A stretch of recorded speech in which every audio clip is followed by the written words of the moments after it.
নমস্কার বন্ধুরা, আজকে আমি রান্না করব চিকেন রেজালা। প্রথমে চিকেন পরিষ্কার করে ধুয়ে নেব।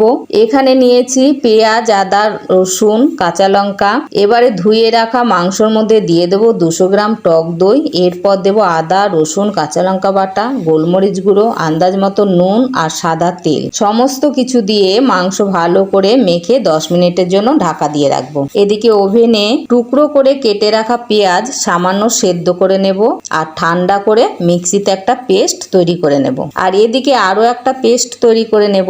এর জন্য নিয়েছি কাজু বাদাম, পোস্ত আর জয়িত্রী। এবারে কড়াইতে দিয়ে দেব পরিমাণ মতন সাদা তেল। তেল গরম হলে দিয়ে দেব গোটা গরম মশলা, তেজপাতা, গোটা শুকনো লঙ্কা। একটু নাড়াচাড়া করে দিয়ে দেব সেদ্ধ করে রাখা পেঁয়াজ বাটা। একটু কষিয়ে দিয়ে দেব 1.5 চামচ ঘি।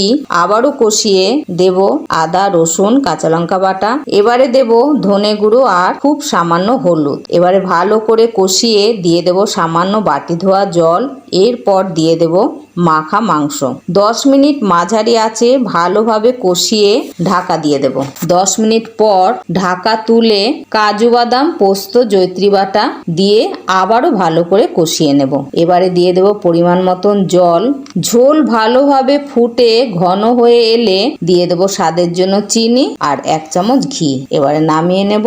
তৈরি হয়ে গেল চিকেন রেজালা। ধন্যবাদ।